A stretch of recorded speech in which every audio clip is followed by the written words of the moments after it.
ফিজাস রান্নাঘরে সকলকে স্বাগত জানাই। আজকে আবারও একটা স্ন্যাক্স রেসিপি নিয়ে আপনাদের সামনে হাজির হয়েছি। আজকে দেখাবো এগ পাকোড়া।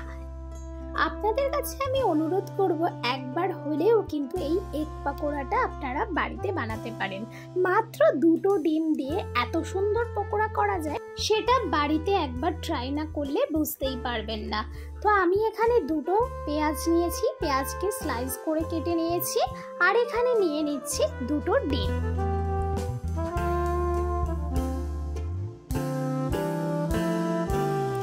এখন দিয়ে দিচ্ছি এখানে স্বাদ মতো লবণ, দিয়ে ডিমটার সঙ্গে পেঁয়াজটাকে মাখিয়ে নিচ্ছি। ডিমটার সঙ্গে পেঁয়াজকে মাখানো হয়ে গেছে।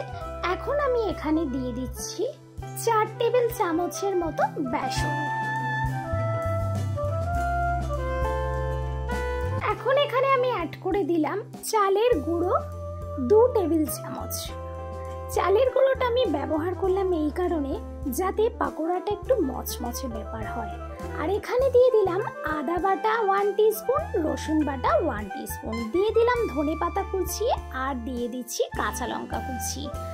এখন আমি এর মধ্যে কিছু মশলা অ্যাড করছি। দিয়ে দিলাম সামান্য একটু হলুদ গুঁড়ো, দিয়ে দিলাম হাফ টিস্পুনের মতো গোলমরিচ গুঁড়ো, হাফ টিস্পুনের মতো জিরের গুঁড়ো, আর দিয়ে দিলাম হাফ টিস্পুনের মতো চিলি ফ্লেক্স, আর দিয়ে দিচ্ছি একটু স্বাদটাকে চেঞ্জ করবার জন্য অরিগ্যানো।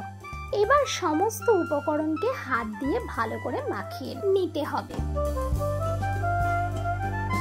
যেহেতু লবণ দেওয়া হয়েছে, সেহেতু পেঁয়াজ থেকে জল ছাড়তে শুরু করেছে, সেহেতু একটু ব্যাটারটা নরম হয়ে গেছে। তাই আমি এখানে আরও বাকি বেসন 1 টেবিল চামচের মতো আর একটু চালের গুঁড়ি অ্যাড করে দিলাম। আপনারা আপনাদের ব্যাটারটার থিকনেসটা দেখে সেই অনুযায়ী করবেন। এখন আমি কড়াইতে দিয়ে দিলাম কিছুটা সাদা তেল। তেল গরম হয়ে যাওয়ার পর আমি এখানে একটু গোল শেপ করে দিচ্ছি। আপনারা আপনাদের পছন্দ অনুযায়ী শেপ দিয়ে নিতে পারেন। আর এই ধরনের পাকোড়া কিন্তু আপনারা বিকালের স্ন্যাক্স আইটেমেও করতে পারেন। আশা করছি সবারই ভীষণ পছন্দ হবে। এই পাকোড়াটা করতে কিন্তু খুব বেশি সময়ও লাগে না, আর খুব বেশি ঝামেলাও নেই। খুব সুন্দরভাবেই আর খুব সহজেই পাকোড়াটা করে ফেলতে পারবেন।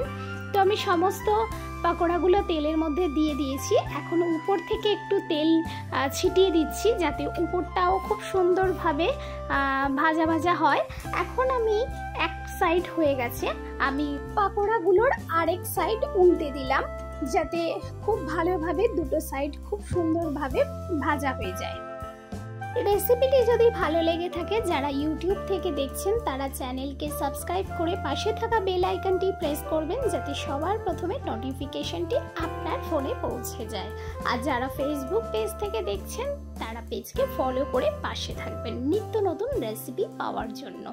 তো আমার পাকোড়াগুলো ভাজা হয়ে গেছে। পাকোড়াগুলো ভাজতে গেলে খুব বেশি সময় লাগবে না, 2 মিনিট 3 মিনিটের মধ্যেই খুব ভালোভাবে ভাজা হয়ে যাবে। তো এই দেখতেই পাচ্ছেন যে এগ পাকোড়া। তো অবশ্যই কমেন্ট করে আমাকে জানান যে আপনাদের এই এগ পাকোড়া রেসিপিটি কেমন লাগলো। সবাই ভালো থাকবেন, সুস্থ থাকবেন।